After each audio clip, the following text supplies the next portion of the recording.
Hi everybody, welcome back to Teen Storytime. Today we are continuing The Westing Game by Ellen Raskin. So now we are on Chapter 9. All of our characters have now been introduced and they all have their clues as the Westing Game has now begun. So Chapter 9 is titled Lost and Found. Let's start. Early the next morning, a typed index card was tacked to the elevator's back wall. Lost. Important business papers of no value but anyone to the owner. Please return to Sidel Pulaski 3C. No questions asked. The shorthand notebook was not returned, but the idea of the bulletin board was an instant success. By late afternoon, the elevator was papered with notices and filled with tenants facing sideways and backwards, reading as they rode up it and down. Lost. Silver cross on filigree chain, topaz pin and earrings, gold-filled cufflinks. Return to Grace Windsor Wexler 3D. Reward.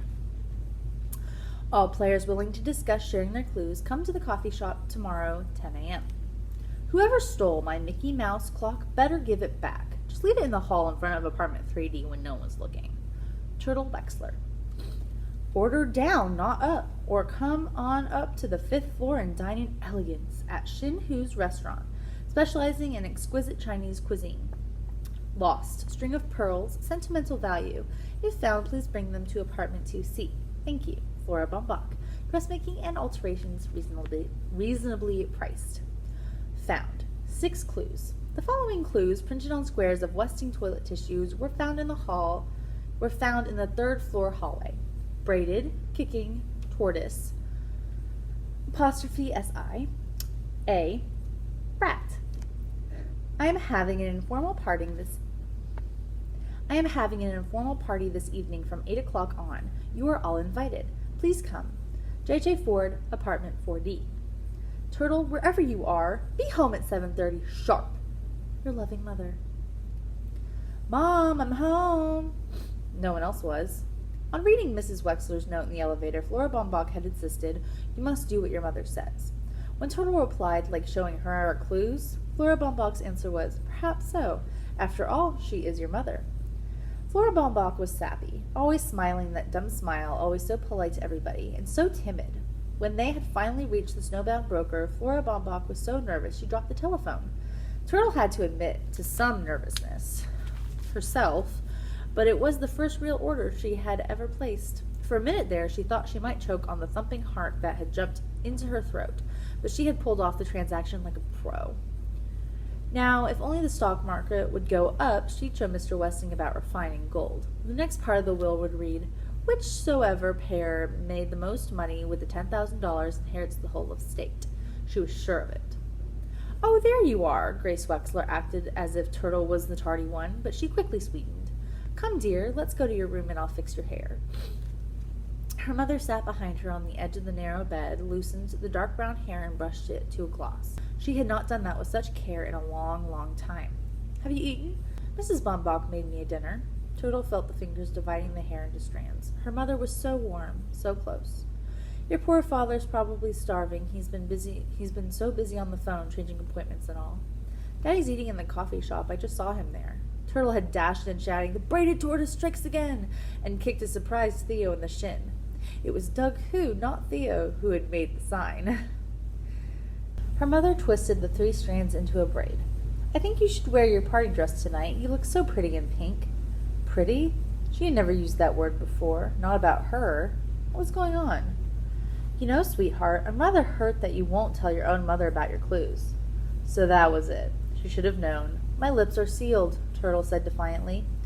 Just one eensy-beensy clue, Grace wheedled, winding a rubber band around the end of the braid. Turtle replied through sealed lips. Angela came into the small room and tugged Turtle's braid. Only her sister could get away with that. Beaming on her favorite, Grace turned her hand and then gasped. Angela, where's your engagement ring? I have a rash on my finger. Thump, thump. Sidel Pulaski appeared in the doorway. Hi, what's everybody doing in the closet? See, I told you this is a closet, Turtle said. Grace ignored the complaint. I did no good being nice to that ungrateful child, never satisfied, always whining about something or other. Oh, hello, Miss Pulaski. I've been feeling a bit weakly, thank you, but nothing can keep me from a party. Siddell's crutch was painted in black and white squares to match her black and white checkered dress. Her large hoop earrings were also black and white.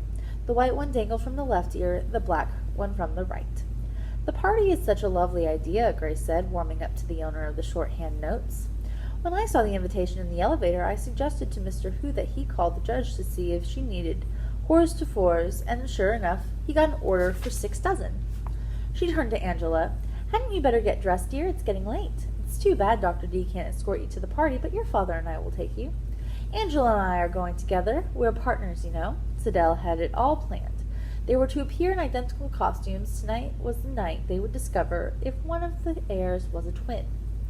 "I'm going to the party with Mrs. Baumbach," Turtle remarked. The sign said everyone's invited. Again, Grace ignored her. "By the way, Miss Pulaski, I do hope you've changed your mind about showing me your notes." It was the secretary's turn to seal her lips. She wouldn't put it past that uppity Grace Windsor Wexler to steal the notebook from the unfortunate cripple and then rub it in. Grace tried again, her voice dripping with honey. "You know, of course, that if I do win the inheritance, everything I own goes to Angela." Turtle bounded up. "Let me out of here. A person can't breathe in this closet." She kicked the bed, kicked the chair, kicked the desk, and elbowed past the disapproving secretary. "What in the world is wrong with that child?" her mother said. Judge Ford was instructing Theo in the art of bartending when the telephone rang. The snowbound newspaperman had found several items in the files. First, the engagement announcement of Angela Wexler to D. Denton Deer. Next, several clippings on a lawsuit brought against Sam Westing by an inventor named— "Hold on, please." Mr. Hu waddled in with a large tray of appetizers. The judge pointed him to the serving buffet and apologized to her caller. "I'm sorry, would you repeat that name?" "James Hu. He claimed Westing stole his idea of the disposable paper diaper." "1 minute, please." The judge cupped her hand over mouthpiece. "Please don't leave, Mr. Hu. I was hoping you'd stay for the party, as a guest, of course. Your wife and son, too." Hu grunted. He hated parties. He had seen his fill of people eating and drinking and acting like clowns, jabbering like— "So that's it. Jabbering, dropping clues. I'll be right back." The receiver hissed with an impatient sigh, and then the researcher went on. "I've got a thick file of sports items on another Hu, a Doug Hu. Seems he runs a pretty fast mile for a high school kid. That's all I could find on the names you gave me, but I still have stacks of Westing clippings to go through. Thank you so much." The doorbell rang. The party was about to begin. Chapter 10. The Long Party. "I hope we're not too early," Grace Windsor Wexler always arrived at parties fashionably late. But not tonight. She didn't want to miss a thing, or a clue, or wait around in her apartment with the murderer on the loose. "I don't think you've met my husband, Dr. Wexler. Call me Jake." "Hello, Jake," Judge Ford said. A firm handshake, laugh lines around the eyes. He needed a sense of humor with that social climbing wife. "What a lovely living room, so practically furnished," Grace commented. "Our apartments are identical in layout, but mine looks so different. You must come see what I've done with it. I'm a decorator, you know. 3 bedrooms do seem rather spacious for a single woman." What does she mean 3 bedrooms? This is a 1-bedroom apartment. "Would you care for an appetizer, Mrs. Wexler? I'm curious to know exactly how you are related to the Westing family." The judge had hoped to take the heiress by surprise, but Grace gained time by coughing. "Goodness, that ginger is spicy. It's the Sujan cooking style, you know. How am I related? Let me see. Uncle Sam was my father's oldest brother, or was he the youngest brother of my father's father? Excuse me, I have to greet my other guests." The judge left the prattling pretender. Father's brother, or father's father's brother. If the relationship was on the parental side, her maiden name would be Westing. The party went on and on. No one dared to be first to leave. Safety in numbers, especially with the judge there. So the guests ate and drank and So the guests ate and drank and jabbered, and they watched the other guests eat and drink and jabber. No one laughed. "I guess murder isn't very funny," Jake Wexler said. "Neither is money," Mr. Hu replied glumly. Deciding that his wife had found the perfect partner, the podiatrist moved on to the 2 women standing in silence at the front window. "Cheer up, Andrew Pye. You'll see your Denton soon enough." His daughter twisted out of his embrace. "Are you all right, Angela?" "I'm fine." She was not fine. Why did they ask about Denton all the time as though she was nobody without him? Oh, it wasn't just that. It wasn't even the humiliation of her mother chiding her about the twin costume in front of everybody and sending her back to the apartment to change clothes. It was more than that. It was everything. Jake turned to Madame Who. "Hi there, partner." "She doesn't speak English, Dad," Angela said flatly. "And she never will, Angela, if no one talks to her." "Snow," said Madame Who. Jake followed her pointing finger. "That's right, snow. Lots and lots of snow. Snow, trees, road, Lake Michigan." "China," said Madame Who. "China? Sure, why not?" Jake replied. "China." Angela left the chatting couple. Why couldn't she have made some sort of friendly gesture? Because she might do the wrong thing and annoy her mother. Angela, the obedient daughter, did only what her mother told her to do. "Hello, Angela. One of the tidbits might cheer you up." Oh, jeez. "Hello, Angela. One of these tidbits might cheer you up." Judge Ford held the tray before her. "I hear you'll be getting married soon." "Some people have all the luck," Sidel Pulaski said, appearing from nowhere to lean over the tray to spear a cube of pork. "Of course, not all of us women have opted for marriage, right, Judge Ford?" "Some of us prefer the professional life, though I must say, if a handsome young doctor like Denton Deer proposed to me, I might just change my mind. Too bad he doesn't happen to be twins." "Excuse me." The judge moved away. "I'm not having any luck at all, Angela," Sidel whined. "If only your mother hadn't made you change clothes, surely someone would have mentioned twin. It's much harder to judge reactions when I have to bring up the subject myself. You shouldn't let your mother boss you around like that. You're a grown woman, about to be married." "Excuse me." Angela moved away. "Yes, thank you. I would like a refill," Sidel said to nobody and hobbled to the bar. "Something non-alcoholic, please. Doctor's orders. Make it a double." "Twins." "Twins? What's she talking about?" Theo wondered, staring at the black and white checkered costume. 2 ginger ales for the chessboard coming right up. Hidden among her guests, the judge studied the 2 people standing off in the corner, the only pair in Sunset Towers who were not Westing heirs. George Theodorakis placed his hand on the shoulder of his invalid son. The large bronze, hard-working hand, like Theo's. Theo resembled him in many ways, tall, wide-shouldered,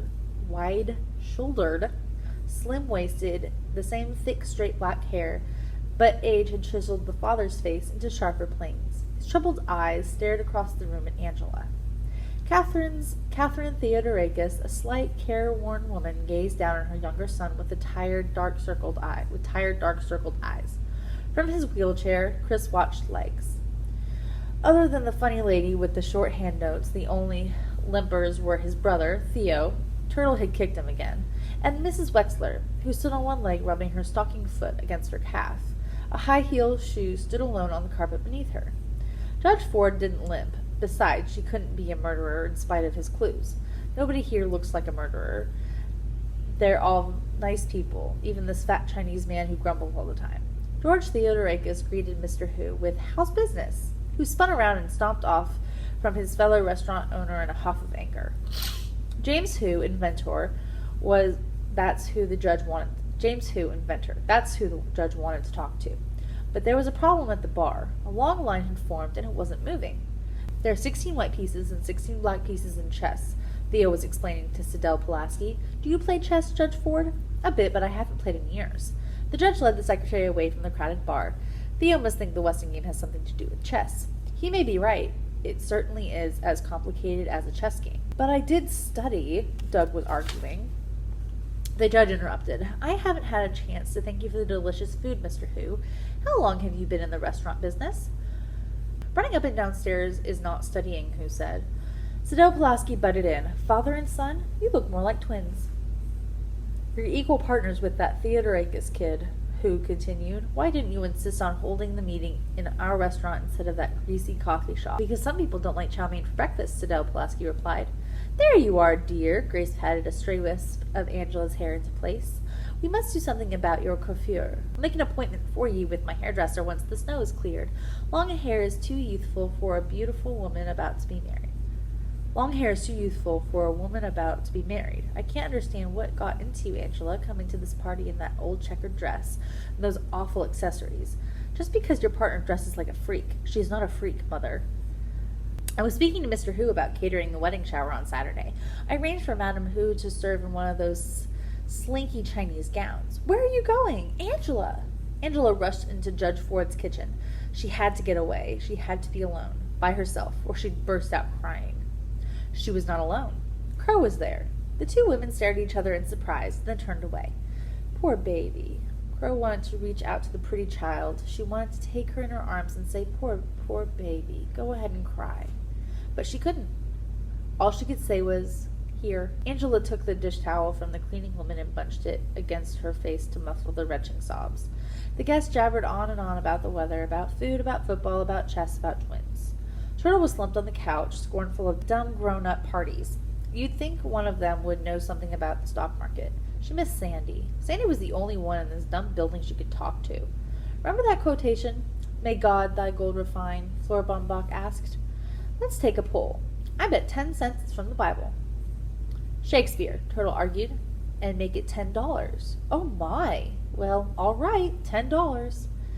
Together they've made their rounds, 4 votes on the Bible, 3 for Shakespeare, and 1 abstention. Madame Who did not understand the question. Sidel Pulaski voted for the Bobbsey twins. And how do you know those words were in the will? She asked suspiciously. Too suspiciously. So that's what lost important business papers meant. Somebody stole the shorthand notes. Turtle smiled at the delicious nastiness of it all. I remember, that's all. If you remember so well, tell me what comes before that, Sidel challenged. I don't know, what? The secretary had an audience now. I don't mind telling you, but not if you ask like that. Theo said, please? Not Turtle.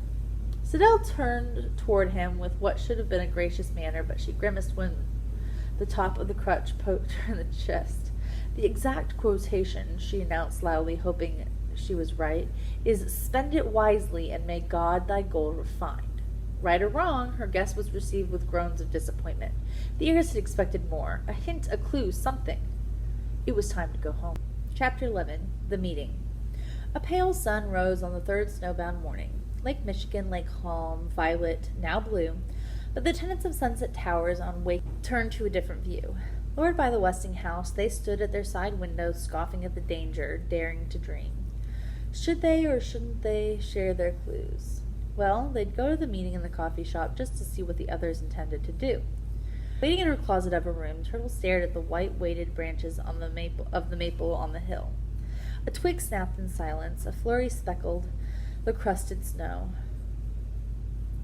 Sometimes when her mother was too busy to do her hair, she sent Angela in, but today no one came. They had forgotten about her. Brush and comb clutched in her fists like weapons, she stormed into apartment 2C. Do you know how to braid hair?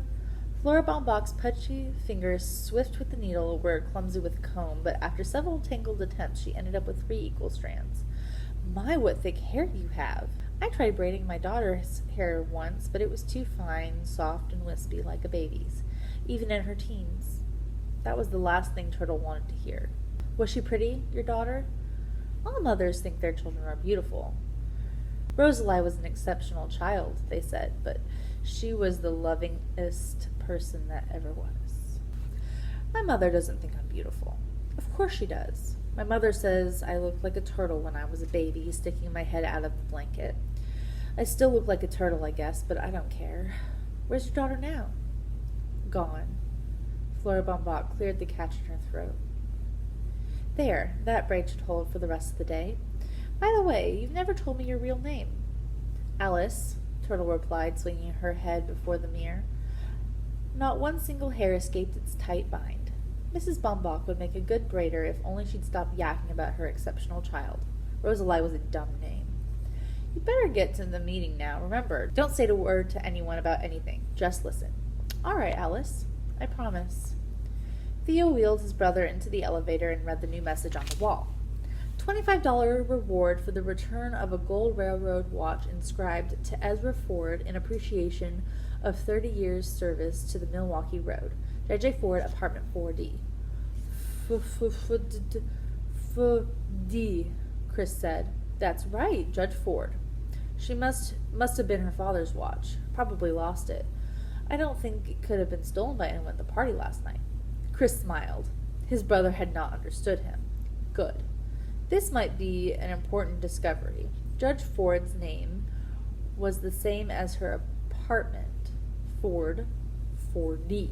Theo led the waiting tenants through the kitchen where Mr. and Mrs. Theodorakis handed out cups of tea and coffee. "Sorry, we've run out of cream and lemons. Please help yourself to some homemade pastries." Walking into the coffee shop was like entering a cave. A wall of snow pressed against the plate glass window, sealing the door that once opened to the parking lot. "I've got a car buried out there," Grace Wexler said, slipping into a booth opposite her partner. "Hope I find it before the snowplows do." "If they ever get here," Mr. Hu replied. "Good thing this meeting wasn't held in my restaurant. I'd go broke passing out free tea if you call this tea." He held up a tea bag with contempt, then groaned on seeing his sweat-suited son jog in with a sweet roll between his teeth and vault over his hands on a stool. "Where's your daughter, the turtle?" Grace Wexler looked around. "I don't know. Maybe she's helping her father with his bookkeeping." "Bookkeeping?"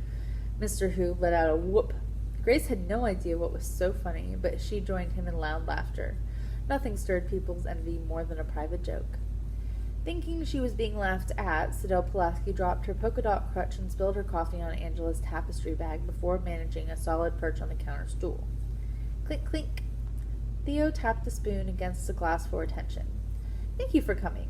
When the meeting is over, you are all welcome to stay for a chess tournament. Meanwhile, I'd like to explain why my partner and I, called this meeting. I don't know about your clues, but our clues don't make any sense." The heirs stared at him with blank faces. No one nodded. No one even blinked. "Now then, if no two sets of clues are alike, as the will says, that could mean that each set of clues is only part of one message. The more clues we put together, the better chance we have of finding the murderer and winning the game. Of course, the inheritance will be divided into equal shares." Sidel Pulaski raised her hand like a schoolgirl. "What about all the clues that were in the will itself?" "Yes, we'd appreciate having a copy of the will, Miss Pulaski." "Well, equal shares doesn't seem quite fair since I'm the only one here who thought of taking notes." Sidel turned to the group, one penciled eyebrow arched high over her red sequin spectacles. Her self-congratulatory pose was too much for Mr. Hu. Grunting loudly, he squeezed out of the booth and slapped the shorthand pad on the counter. "Thief!" the secretary shrieked, nearly toppling off the stool as she grabbed her notebook. "Thief! I did not steal your notebook," the indignant Hu explained. "I found it on a table in my restaurant this morning. You can believe me or not, I really don't care, because those notes you so selfishly dangled under our nose are completely worthless. My partner knows shorthand, and she says your shorthand is nothing but senseless scrawls. Gibberish." "Pure gibberish," Grace Wexler added. "Those are standard shorthand symbols, all right, but they don't translate into words." "Thief!" Sidel cried, now accusing Mrs. Wexler. "Thief! Larcenist! Felon!" "Don't, Sidel," Angela said softly, her eyes set on the D she was embroidering. "You don't understand, Angela. You don't know what it's like to be—" Her voice broke. She paused and lashed out at her enemies, all of them. "Who cares a fig about Sidel Pulaski? Nobody, that's who. I'm no fool, you know. I knew I couldn't trust any one of you. You can't read my shorthand notes because I wrote in Polish." "Polish?" When the meeting was again called to order, Mr. Hu suggested they offer Ms. Pulaski a slightly larger share of the inheritance in exchange for a transcript of the will. In English. "However, I repeat, neither my partner nor I stole the notes. If anyone here suspects us of murder, forget it. We both have airtight alibis." Doug choked on his sweet roll. If they got around to alibis, they'd find out where he was the night of the murder. On the Westinghouse lawn. Mr. Hu went on. "And to prove our innocence, my partner and I agreed to share our clues." "1 minute, Mr. Hu," Judge Ford stood. "1 minute, Mr. Hu." Judge Ford stood. It was time for her to speak before matters got out of hand. Let me remind you, all of you, that a person is innocent until proven guilty. We are free to choose whether or not to share our clues without any implication of guilt. I suggest we postpone any decision until we have given the matter careful thought and until the time all of the heirs can attend. However, since we are assembled, I have a question to ask of the group. Perhaps others do too." They all did. Wary of giving away game plans, the heirs decided the questions would be written out, but no names were to be signed. Doug collected the scraps of paper and handed them to Theo. "Is anyone here a twin?" he read. No one answered. "What is Turtle's real name?" Doug Hu was planning another nasty sign. "Tabitha Ruth," replied Mrs. Wexler with a bewildered look at Flora Baumbach, who said Alice. "Well, which is it?" "Tabitha Ruth Wexler. I should know. I'm her mother." Doug changed his mind about the sign. He couldn't spell Tabitha Ruth. Theo unfolded the next question. How many here have actually met Sam Westing? Grace Wexler raised her hand, lowered it, raised it halfway, then lowered it again, torn between her claim of Sam Westing's relative and being accused of murder. Mr. Who, an honest man, held up his hand and kept it up. He was the only one. Judge Ford did not think it necessary to respond to her own question. Theo recognized the sprawling handwriting of the next question. Who got kicked last week? Chris did not receive an answer.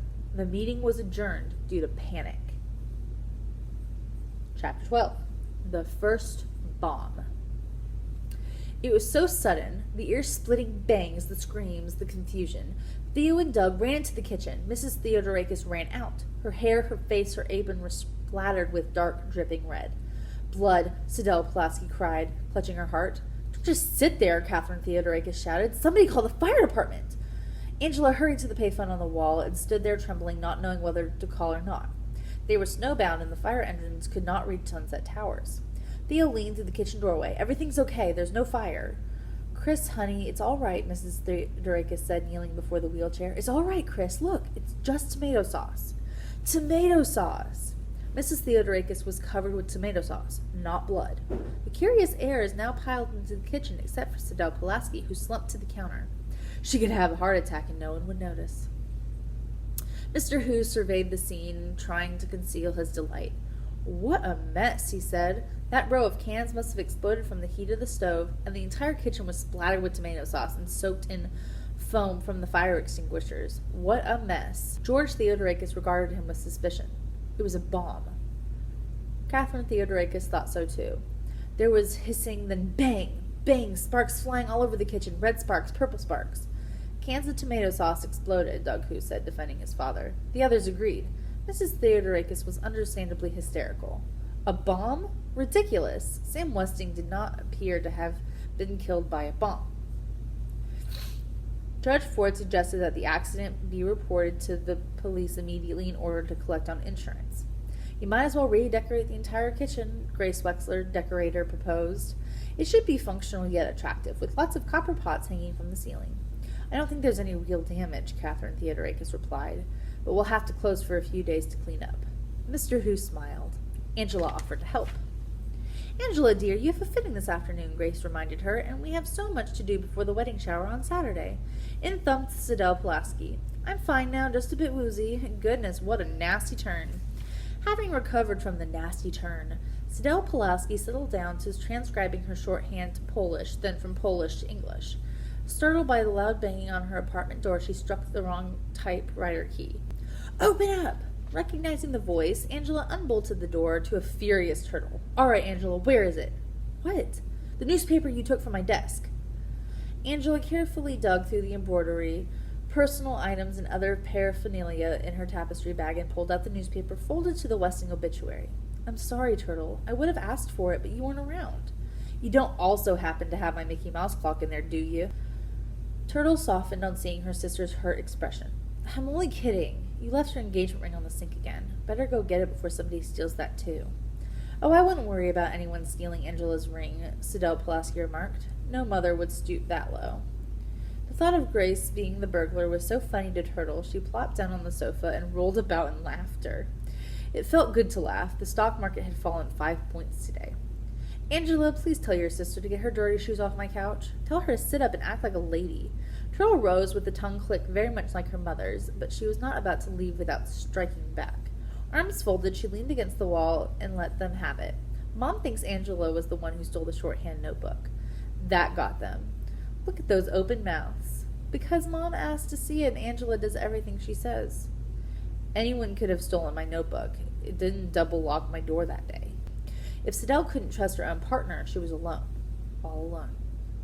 Did Mom really say that? Angela asked. No, but I know how she thinks.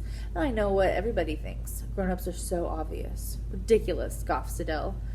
For instance, I know that Angela doesn't want to marry that sappy intern. Ridiculous. You're just jealous of your sister. Maybe, Turtle had to admit. But I am what I am. I don't need a crutch to get attention. Oh, she had gone too far. Turtle didn't mean it that way, Sidell, Angela said quickly. She used the word crutch as a symbol. She meant, that people are so afraid of revealing their true selves that they had to hide behind some sort of prop. Oh, really? Sidell replied. Then Turtle's crutch is her big mouth. Oh, shoot.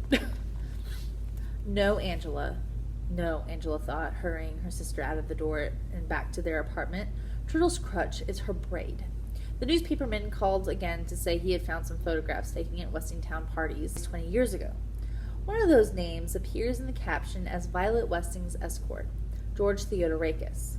Go on, the judge said. That's all.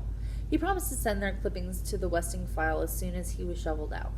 The judge now knew of 4 heirs with Westing connections: James Hu, the inventor, Theo's father, her partner, Sandy McSuthers, who had been fired from the Westing paper mill, and herself. But she had to learn more, much more, about each one of the heirs if she hoped to protect the victim of Sam Westing's revenge. She would have to hire a detective, a very private detective, who had not been associated with her in her practice or in the courts. J.J. Ford flipped through the yellow pages to investigators. Private. Good grief! Her finger stopped near the top of the list. Was it a coincidence or dumb luck? Or was she playing right into Sam Westing's hand? No choice but to chance it. The judge dialed the number and tapped her foot patiently, waiting for an answer. Hello. If you're looking for a snowbound private investigator, you've got the right number. Yes, she had the right number. Maybe a trick, but it was no coincidence. The voices were one and the same. All right, that's going to end that story for right now. The next time we will be reading chapter 13 called The Second Bomb. I hope you guys really enjoyed that, and go ahead and click the link in the bottom and you can see all the characters and the clues that we have so far. And if you guys want to play along, that would be super awesome. You can also click the email link and you can email what you think is the answer to what really happened to Mr. Sam Westing. Thank you so much for joining us today, and hope to see you next time. Bye!